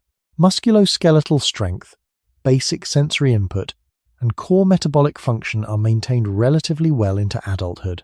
By contrast, joint surfaces, connective tissues, and fine regulatory systems show earlier decline. These components were less critical for immediate survival in ancestral environments. Joint pain or stiffness might limit efficiency, but it rarely prevented reproduction outright. Evolution, therefore, did not strongly select for their long-term preservation. This uneven aging often feels unfair or arbitrary, but it reflects priority rather than neglect. the body preserves what mattered most when it mattered most. Aging also reveals how repair mechanisms themselves are subject to trade-offs. Repair is energetically expensive and can interfere with other survival processes. Early in life, repair is active because damage threatens survival and reproductive potential. Later in life, the same level of repair would consume resources without increasing evolutionary success. Natural selection, therefore, favored a tapering of repair investment over time. This tapering is not actively programmed. It emerges from resource allocation patterns shaped by selection. The result is a body that repairs adequately early and inadequately later. Health, which depends on sustained repair and balance, becomes harder to maintain as this shift progresses. Importantly, this perspective explains why attempts to fix aging biologically face deep challenges. Aging is not caused by a single broken pathway that can be corrected easily. It is the integrated outcome of countless trade-offs that favored early life success. Slowing aging would require altering the very priorities that allowed humans to survive harsh environments. Evolution did not optimize for late life resilience because late life was not reliably reached. The fact that many humans now live long enough to experience extended aging reflects environmental change, not biological redesign. Modern medicine has expanded the lifespan beyond the original evolutionary envelope. The body, however, still follows its inherited allocation rules. This creates tension. We expect bodies to support long, productive lives because our surroundings allow it. The bodies themselves were shaped to prioritize a shorter, riskier trajectory. When decline appears, it is not because the body has suddenly failed. It is because the body is operating beyond the conditions it was built for. Understanding aging in this way does not remove its difficulty, but it reframes its meaning. Aging is not the enemy of survival. It is evidence that survival succeeded. The body fulfilled its evolutionary task, and what follows lies outside that original contract. Survival mattered more than health because health required time and safety that evolution could not guarantee. Aging marks the point where those guarantees finally appear, revealing the limits of a strategy forged under far harsher conditions. The final insight about aging comes from recognizing that evolution did not merely tolerate decline, it normalized it. In early human populations, aging was not experienced as a long, gradual process stretching across decades. It was compressed, uneven, and often overshadowed by external threats. Those who lived long enough to show clear signs of decline had already outlived most risks that selection actively shaped against. As a result, aging did not stand out as a problem requiring correction. It blended into the background of survival, injury, and loss. The body therefore never developed strong internal expectations for stability across long spans of time. Instead, it assumes that function will eventually give way to limitation. This assumption shapes how the body responds to accumulating damage. Rather than attempting to reverse decline, it compensates locally. When one system weakens, others adjust to maintain basic function. Muscles recruit differently. Neural pathways reroute. Metabolic priorities shift. These compensations preserve survival in the short term, but accelerate imbalance in the long term. From a health perspective, this looks like cascading failure. From an evolutionary perspective, it is adaptive persistence. The body keeps going as best it can, even when ideal performance is no longer possible. Another important feature of aging, shaped by evolution, is acceptance of variability. Not all bodies age the same way or at the same rate. Evolution did not require uniform decline. It required only that enough individuals succeed early. Differences in genetics, environment, and early life stress produce wide variation in how aging unfolds. This variation was not selected against because it did not consistently reduce reproductive success. In some contexts, traits that accelerated aging later were linked to advantages earlier. Strong immune reactivity, high stress responsiveness, or rapid growth could improve early survival while increasing late life decline. Evolution preserved these trade-offs because their benefits arrived first. Aging therefore reflects a history of compromises rather than a single trajectory. This perspective also clarifies why aging often feels unpredictable and difficult to control. The body does not age according to a smooth, optimized plan. It ages according to accumulated decisions made under pressure. Each stress, injury, infection, or scarcity episode nudge systems toward immediate survival. Over time, these nudges compound. There is no master program guiding aging toward balance. There is only a record of past adaptations interacting in complex ways. Health, which depends on predictability and proportional response, struggles in such a system. Yet from an evolutionary standpoint, predictability was never required. Survival was. The normalization of aging also explains why evolution did not equip humans with a clear internal narrative for decline. The body does not signal aging as an abnormal state. It signals only when function drops below thresholds that threaten immediate activity. By the time those signals appear, decline is already advanced. Early warning would not have improved survival outcomes in ancestral settings, so it was not selected. Aging therefore arrives quietly, often recognized only in retrospect. When we understand aging as a normalized outcome rather than a failure, the question shifts. Instead of asking why the body allows decline, we can ask why it would invest in preventing it. The answer remains the same. Prevention would not have increased survival or reproduction when it mattered most. Survival mattered more than health because health required a future that evolution could not assume. Aging marks the boundary where that future finally appears, exposing the costs of a strategy that once ensured continuity. The body is not surprised by aging. Only we are. Modern life exposes a quiet conflict that evolution never prepared us to resolve. The human body now exists in an environment radically different from the one that shaped it. Food is abundant, danger is delayed or abstract, and survival is rarely decided by immediate physical threat. Yet the body continues to operate as if uncertainty were constant and loss imminent. This mismatch between ancient design and modern conditions is not superficial. It runs through metabolism, immunity, stress, and perception. Systems shaped to respond to scarcity, injury, and danger now respond to schedules, screens, and prolonged safety. From a health perspective, this produces dysfunction. From an evolutionary perspective, it reveals the limits of adaptation. Evolution does not redesign bodies for new environments quickly. It preserves strategies that once worked, even when circumstances change. In early human life, environments shifted slowly relative to lifespans. The same threats repeated across generations. Bodies tuned to those threats remained effective. The modern world changed faster than biology could follow. As a result, ancient survival mechanisms now operate in contexts they were never selected to navigate. Stress responses activate without physical release. Immune systems react without clear pathogens. Metabolic conservation persists without famine. These responses feel excessive because they are no longer matched to their original triggers. Health suffers not because the body is flawed, but because the environment has moved beyond the body's assumptions. This mismatch also alters how the body interprets safety. In ancestral settings, safety was temporary and fragile. The absence of threat was brief and uncertain. The body therefore learned not to trust calm states. Vigilance remained adaptive. In modern life, safety is extended and structured, yet the body struggles to recognize it as stable. It continues to scan for threat, preparing for loss that does not arrive. This persistent readiness erodes health slowly.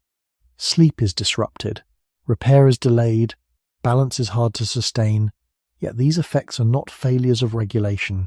They are expressions of a body that assumes safety will end. Evolution taught it that assuming otherwise was dangerous. Another aspect of mismatch appears in time horizons. Modern health asks the body to plan across decades. Exercise, diet, and prevention aim to preserve function far into the future. The body, however, evolved to prioritize immediate outcomes. It responds strongly to short-term signals and weakly to distant ones. Long-term benefits are abstract. Immediate sensations dominate decision-making. This bias once protected survival. It now complicates health. Quote, "When the body resists behaviors that promise future benefit at the cost of present discomfort, it is following an ancient rule. Do not trade certainty for possibility." Evolution did not reward patience for benefits that might never arrive. This mismatch also explains why modern interventions often feel effortful and unstable. They ask the body to override instincts shaped by scarcity and danger. They require trust in stability and future payoff. Yet trust was never a safe assumption in ancestral life. The body responds with caution, resistance, or fatigue. Health becomes a negotiation rather than a default state. Understanding this does not mean surrendering to decline. It means reframing expectations. The body is not failing to adapt to modern life. It is remaining loyal to evolutionary lessons that once ensured survival. Survival mattered more than health because survival was fragile and immediate. Health became possible only after environments stabilized. The mismatch we experience today is not evidence of poor design. It is evidence of rapid environmental change. As we move deeper into this exploration, the question shifts again. If the body cannot easily forget its past, how should modern humans live within these constraints? That question cannot be answered by biology alone. It requires reflection on how ancient priorities meet present realities. The mismatch between ancient biology and modern life becomes even clearer when we examine how the body interprets meaning and effort. In early human environments, effort almost always had a direct and immediate purpose. Movement meant acquiring food, escaping danger, or maintaining social bonds. Fatigue signaled real limits. Pain signaled real risk. The body learned to associate effort with necessity. In modern life, effort is often abstract. Physical exertion may be optional. Mental stress may not lead to resolution. The body still reacts as if every demand carries survival weight. When effort does not resolve into clear outcomes, the systems that regulate energy, stress, and recovery become confused. They prepare for consequence that never arrives. This confusion accumulates as strain. Health declines not because effort exists, but because effort no longer matches the body's expectations about cause and effect. Another dimension of mismatch lies in social structure. Early humans lived in small groups where relationships were stable, visible, and consequential. Social stress was immediate and personal. Conflict or exclusion carried real survival risk. The body's response to social threat evolved accordingly. Stress hormones, vigilance, and emotional pain helped maintain group cohesion. In modern societies, social signals are constant, diffuse, and often symbolic. The body reacts to criticism, comparison, or uncertainty with the same intensity it once reserved for life-threatening exclusion. These reactions consume energy and disrupt balance, yet they rarely resolve through action. The body remains engaged without closure. Over time, this persistent engagement erodes health. Yet from an evolutionary perspective, the response remains appropriate. The body does not distinguish between symbolic threat and physical threat. It responds to perceived risk to belonging, because belonging once equaled survival. Time itself also plays a role in this mismatch. Early human life was paced by natural cycles. Light, darkness, hunger, and rest followed predictable patterns. The body synchronized its rhythms to these cues. Modern life disrupts these signals. Artificial light extends wakefulness. Food availability ignores seasonal limits.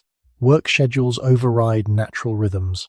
The body continues to seek patterns that no longer exist.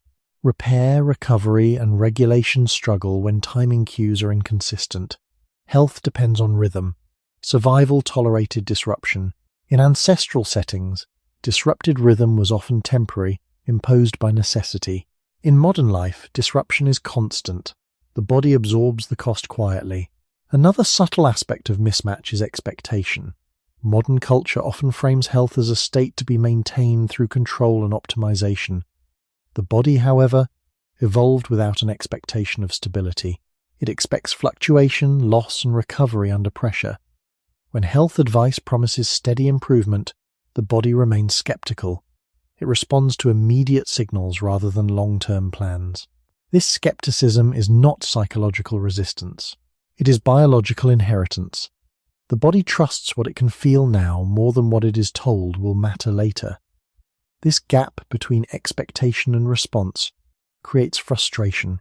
Health feels fragile because the body was never built to sustain it effortlessly. Survival required constant adjustment. Health requires consistency. The mismatch between these requirements defines much of modern discomfort. Recognizing this does not mean rejecting modern health practices. It means approaching them with humility. The body is not an enemy to be conquered. It is a system shaped by pressures that no longer dominate our lives. When it resists change, it is not malfunctioning. It is expressing caution learned in a world where caution saved lives.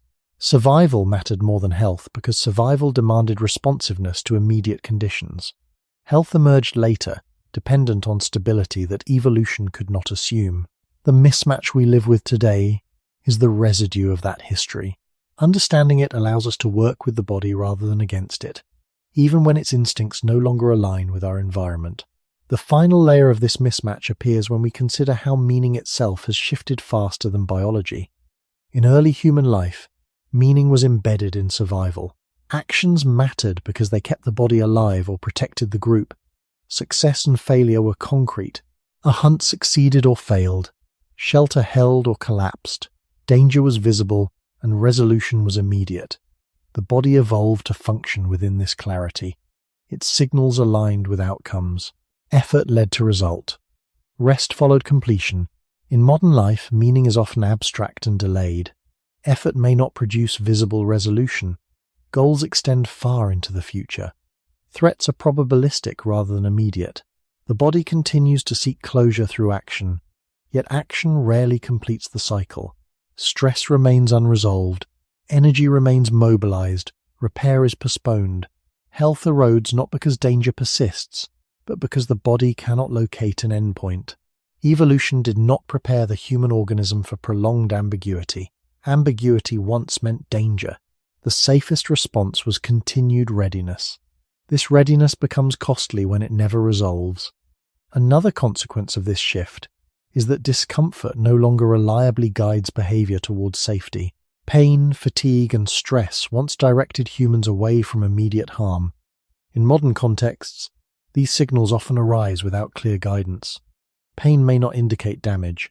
Fatigue may not indicate scarcity. Stress may not indicate threat that can be escaped. The body continues to generate these signals because it was shaped to do so, but their meaning becomes harder to interpret. Health advice often asks individuals to override these sensations in pursuit of long-term benefit. This creates tension. The body resists because it cannot verify the promised future. It trusts only what it can sense.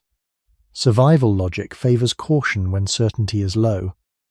Another subtle mismatch lies in identity.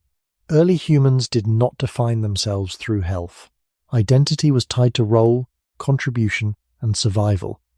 Decline was integrated into life rather than framed as failure. Modern culture often ties identity to vitality, productivity, and control over the body. When the body behaves according to ancient priorities, this clash becomes personal. Health feels fragile not only biologically, but emotionally. The body appears uncooperative, even disloyal, yet it is acting consistently with its evolutionary history. It was never designed to sustain constant optimization. It was designed to respond to need. The final realization of this mismatch is that biology does not oppose modern health out of hostility. It opposes it out of caution. The body assumes that conditions can change suddenly and that safety may not last. It prepares accordingly. When modern humans ask it to relax, trust, and invest in distant outcomes, it hesitates. That hesitation once preserved life. Health, as a prolonged state of balance and comfort, depends on conditions that evolution could not rely on. Survival mattered more than health because survival was never guaranteed. Health emerged only when survival became predictable. The body still carries the memory of unpredictability. As we approach the final stage of this exploration, the question becomes quieter and deeper. If the body cannot easily forget its past, how can modern humans live well within its limits? The answer will not come from forcing the body to abandon its instincts. It will come from understanding those instincts clearly and choosing how to live alongside them. That question remains open, and it leads us toward the final arc of this journey. As we enter the final arc, the focus shifts from explanation to reflection. After tracing how survival shaped every major system of the human body, a quieter truth emerges. Evolution never promised comfort, coherence, or inner peace. It promised continuity. The human body was shaped not to feel good, but to keep going. This distinction matters because modern ideas of health often assume that comfort is a natural baseline and that discomfort signals dysfunction. From an evolutionary perspective, the opposite was often true. Discomfort was information. Unease was guidance. Stability was rare and temporary. The body learned to operate under strain as a default condition. When we expect ease, we are projecting modern values onto ancient design.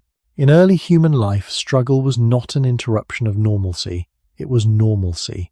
Daily existence required effort, vigilance, and adaptation. The body evolved to function within that reality, not to escape it. This helps explain why complete comfort often feels elusive, even when basic needs are met. The body does not interpret the absence of threat as a signal to relax indefinitely. It interprets it as a pause. Evolution trained it to assume that pressure will return. As a result, many systems remain slightly activated, even in safety. This persistent readiness was protective when danger was real. It becomes exhausting when danger is abstract or delayed. Yet it is not accidental. It reflects a body that never learned to expect ease. Another implication of this history is that well-being was never measured internally. Early humans did not assess health through feelings of balance or satisfaction. They assessed survival through function. Could they move, hunt, reproduce, and protect? If yes, the body was succeeding. Pain, fatigue, and fear were tolerated as long as function remained. This functional definition of success remains embedded in our biology. When the body prioritizes output over comfort, it is acting consistently with its past. Health, as a state of sustained internal harmony, requires a different metric. It asks the body to value how it feels, not just what it can do. Evolution never reinforced that valuation. The body, therefore, does not naturally optimize for subjective well-being. It optimizes for capacity under pressure. This difference explains why many health pursuits feel like work rather than relief. They ask the body to adopt priorities it did not evolve to hold. Another subtle consequence of this history is that meaning itself was once external. Purpose came from survival tasks and social roles, not from internal states. The body did not need to feel fulfilled to function effectively. Modern life often places meaning inside the individual, tied to feelings of vitality and control. When the body fails to deliver those feelings consistently, distress arises. Yet the body was never selected to provide meaning through comfort. It provided meaning through persistence. Survival mattered more than health because health, as we now define it, depended on stability that evolution could not assume. This realization does not argue against seeking health. It clarifies why health feels fragile. We are asking a system shaped for endurance to support a life organized around comfort and longevity. The tension we experience is not a flaw in willpower or biology. It is the meeting point of two different worlds. As this journey moves toward its close, the question is no longer why the body is the way it is. The question becomes how to live wisely with a body that carries these priorities. The answer will not be found in blaming the body or idealizing the past. It will emerge from understanding the limits of design and the possibilities of choice within those limits. When we accept that comfort was never the body's objective, another question follows naturally. What, then, does the body consider success? The answer is consistent across human history. Success meant continuity of function under pressure, a body that could keep moving while injured, thinking while hungry, and acting while afraid fulfilled its evolutionary role. Feeling well was optional. Functioning was not. This distinction reshapes how we interpret many modern experiences. Discomfort does not necessarily signal that something has gone wrong. Often, it signals that the body is doing exactly what it was shaped to do, prioritizing action, caution, and persistence. From this perspective, many sensations we resist are not enemies of survival, but reminders of its logic. Early humans did not wait to feel ready before acting. Readiness emerged through action itself. Fatigue, pain, and uncertainty were accepted companions, not obstacles to be eliminated. The body evolved within that acceptance. It learned to operate without guarantees. Modern health narratives often promise a state where discomfort is minimized and balance is maintained. While valuable, This promise conflicts with a body that expects fluctuation and loss. When balance appears briefly, the body does not cling to it. It prepares for its disappearance. This preparation can feel like restlessness or dissatisfaction, even in favorable conditions. Yet it reflects an organism trained to survive transitions rather than inhabit stability. Another implication of this evolutionary priority is that relief was never meant to be permanent. Early humans experienced moments of safety, warmth, and satiety, but these moments were transient. The body learned to enjoy them without assuming their continuation. Modern environments, by contrast, offer extended comfort. The body responds cautiously. It does not fully trust what feels too stable. This cautious stance is not pessimism, it is inheritance. Evolution favored bodies that treated calm as temporary. Health, which often depends on sustained calm, therefore requires intentional support rather than passive expectation. Without support, the body defaults to vigilance. This also explains why improvement in health often feels fragile. Gains can be reversed easily because the body remains prepared for loss. A missed meal, a stressful event, or disrupted sleep can quickly trigger defensive responses. The body reacts not because it is weak, but because it learned that reversals were common and costly. From an evolutionary standpoint, sensitivity to disruption increased survival. From a modern standpoint, it challenges consistency. Health becomes something that must be continually reaffirmed rather than achieved once. Understanding this reframes frustration. The difficulty of maintaining health does not reflect personal failure. It reflects the effort required to sustain conditions that were historically rare. The body is not resisting improvement out of stubbornness. It is testing whether improvement will last. Only repeated signals of safety, stability, and predictability encourage it to ease its grip on survival mode. Even then, it never releases that grip entirely. Survival logic remains embedded, ready to reassert itself. This is not a flaw to be corrected. It is a boundary to be respected. As this exploration approaches its conclusion, the emphasis shifts again. The question is no longer whether survival mattered more than health. That answer is clear. The question becomes how awareness of this history can change how we live now. Awareness does not remove discomfort, but it changes our relationship to it. Instead of seeing discomfort as evidence of failure, we can see it as a signal of inherited priorities. The body is not asking to be perfected, it is asking to be understood. The final reflection of this arc brings us to a quieter, more personal understanding of the human condition. If survival shaped the body more than health, then many of the struggles we experience are not signs of something being wrong, but signs of something ancient still operating. The body carries forward priorities formed in a world where hesitation could be fatal and certainty was rare. When discomfort appears, it is not necessarily a call to fix or eliminate it immediately. It is often a reminder of the conditions under which the body learned to keep us alive. Early humans did not interpret discomfort as a problem to solve in isolation. They interpreted it as part of existence.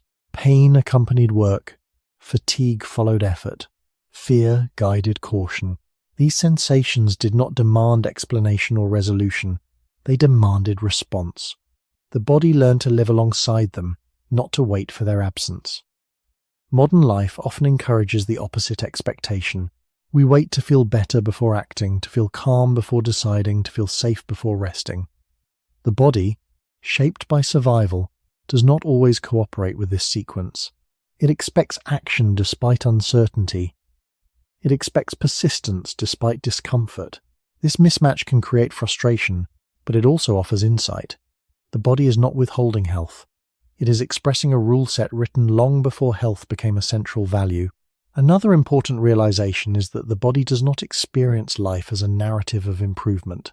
It experiences life as a series of moments requiring response.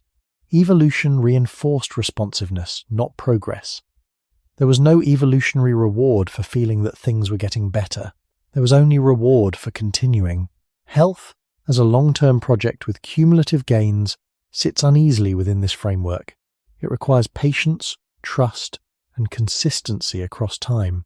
The body, by contrast, remains oriented toward immediacy. When we feel that health gains slip away easily, this is not because the body is careless. It is because the body never learned to anchor itself to long-term outcomes. It learned to adapt, compensate, and move on. Understanding this can soften how we judge ourselves and our bodies. We can stop interpreting discomfort as a failure of discipline or design. Instead, we can recognize it as the presence of an older logic. This recognition does not remove the need for care, but it changes its tone. Care becomes cooperation rather than control. We work with a body that expects fluctuation, not against it. We provide stability not because the body assumes it, but because it does not. The final insight here is not resignation, but realism. Survival mattered more than health because survival had to be secured before anything else could exist. Health became possible only when environments stabilized and dangers retreated. The body did not change its priorities overnight. It carried them forward. When we feel the tension between what we want from our bodies and what they seem willing to give, we are feeling history. We are feeling the weight of generations that lived without guarantees. This understanding does not answer every question, but it reframes the central one. The body is not asking to be perfected, optimized, or silenced. It is asking to be acknowledged as a product of survival. As we approach the final stage of this journey, the question left open is not how to eliminate this inheritance, but how to live gently within it. That question does not belong to evolution alone. It belongs to choice, awareness, and how we decide to meet a body that has already done its hardest work. The final stage of this journey does not begin with answers, but with a change in posture. Evolution never prepared humans for a world where survival was mostly assured, and the primary challenge became how to live well for a long time. It prepared a body for urgency, repetition, and uncertainty. That body learned to respond, not to settle. It learned to endure, not to rest indefinitely. When survival mattered more than health, the body did not need to believe in a stable future. It only needed to manage the present moment effectively. Modern life asks something fundamentally different. It asks the body to remain steady, balanced, and functional across decades of relative safety. This request is reasonable in today's conditions, but it is unfamiliar to a system shaped without guarantees. The first step toward living with such a body is not control or optimization. It is recognition. Recognition that discomfort does not automatically mean failure. Recognition that fluctuation is not evidence of weakness. Recognition that resistance to constant improvement is not sabotage, but memory. The body carries lessons learned in a world where improvement was temporary and regression was common. Early humans did not expect conditions to get better in a lasting way. Food appeared and disappeared. Safety came and went.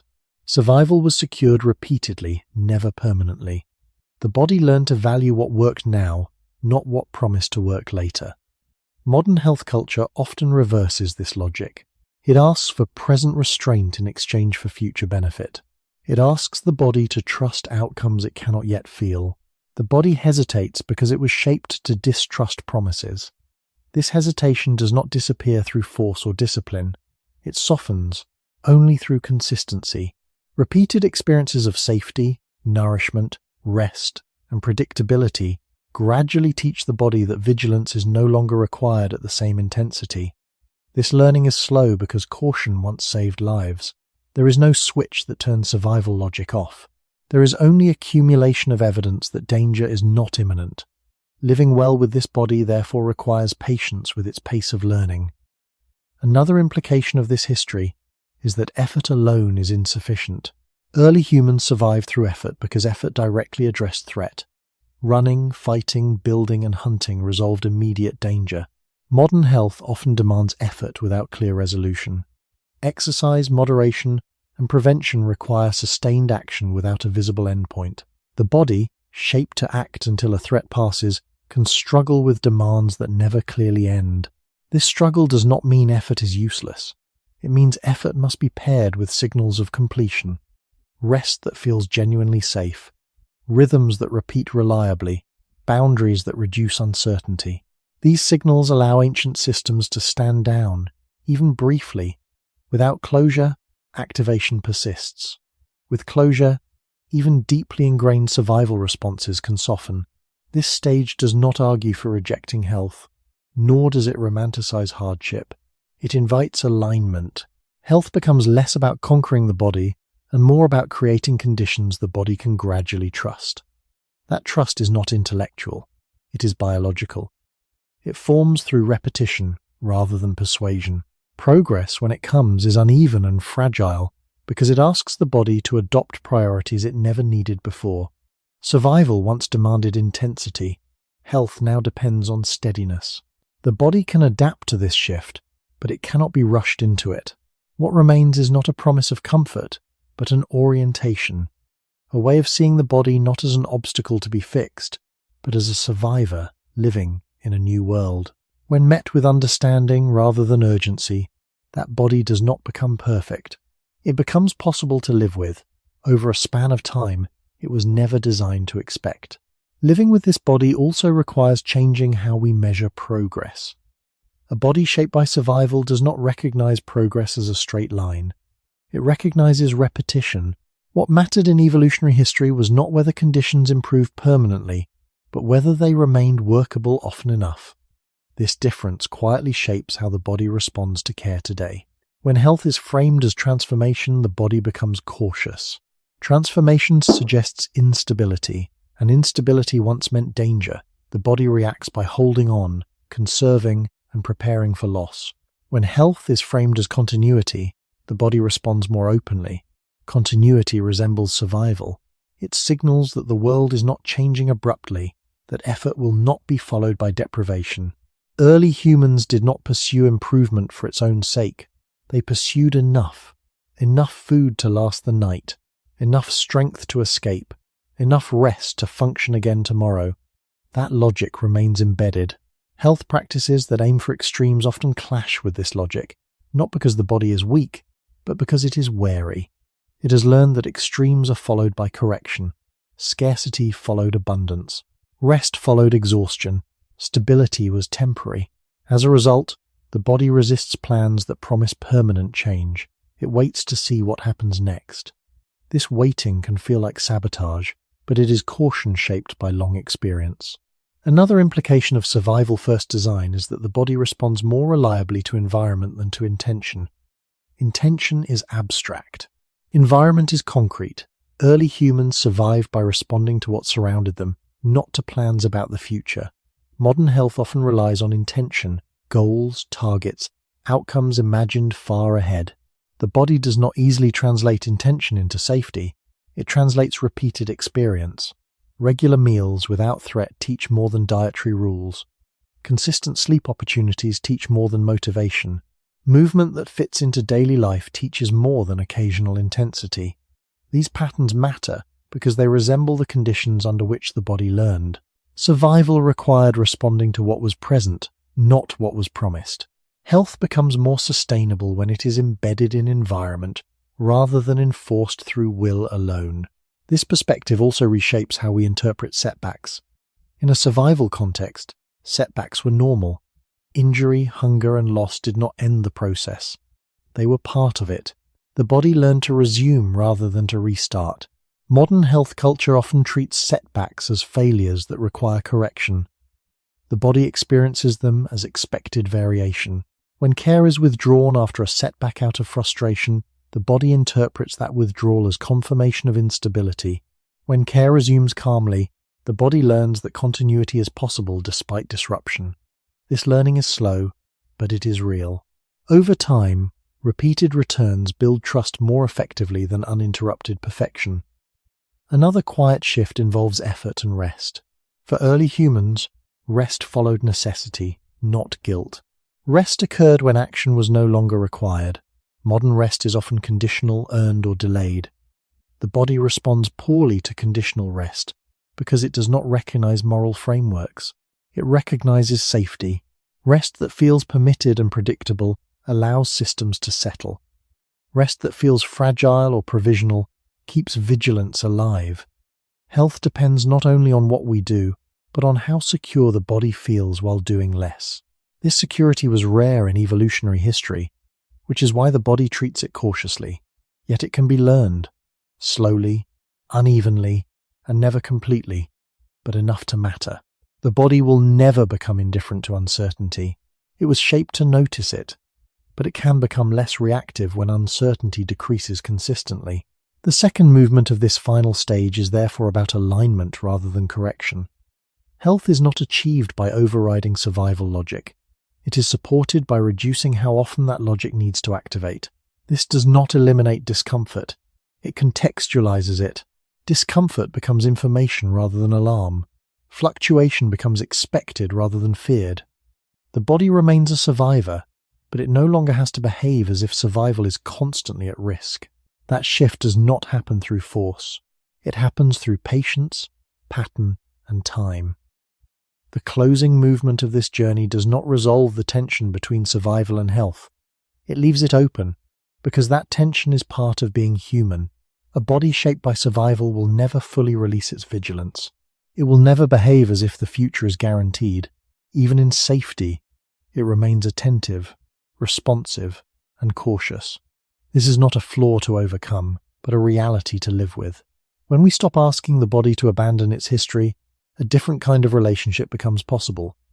Care shifts from correction to companionship. We stop demanding that the body feel a certain way before life can proceed. Instead, life proceeds with the body as it is, carrying its memories forward. Early humans did not wait for ideal internal states to act. They acted because action was required. Modern life often encourages the opposite sequence. Feel ready, then live. The body rarely complies with that order. It offers readiness through movement, calm through rhythm, and stability through repetition, not through anticipation. When we insist on perfect internal alignment before engaging with life, we create a delay the body does not recognize as safe. Understanding this allows us to move even when discomfort is present, without treating that discomfort as an emergency. Another realization emerges here. Health was never meant to eliminate vulnerability. Vulnerability is the cost of having a body that can respond. A system capable of change will always be sensitive to change. The same nervous system that reacts to danger also reacts to possibility. The same metabolism that guards against loss also fuels effort. To demand absolute stability from such a system is to misunderstand its nature. Stability, for this body, is not stillness. It is the ability to return, again and again, to workable states. This return is more important than permanent balance. Survival depended on return. Health can learn from that lesson. When modern humans treat moments of imbalance as failure, they amplify distress. When imbalance is treated as part of the cycle, the body recovers more easily. This is not resignation, it is realism. The body has always been a system of adjustment rather than control. The final perspective offered here is gentle but demanding. It asks us to stop seeing health as a destination the body must reach and maintain. It invites us to see health as an environment we repeatedly create. That environment is built from predictability, permission to rest, meaningful activity, and reduced urgency. None of these were guaranteed in evolutionary history. That is why the body does not assume them. It tests them. When they disappear, it returns to survival mode. When they reappear consistently, it softens. This softening is never total. Survival logic remains available, but it does not have to dominate every moment. The body can learn that not every day is a crisis, even if it never fully forgets that crises are possible. At the end of this exploration, there is no instruction manual, only a reframed understanding. Survival mattered more than health, because survival had to come first. Health became possible only when survival stopped being uncertain. We live in that possibility now, carrying bodies shaped before it existed. The question we are left with is not how to erase that inheritance, but how to live wisely within it. How do we move through long lives with bodies that were never designed for certainty, without turning that mismatch into self-blame or constant struggle? That question does not need an answer tonight. It needs space.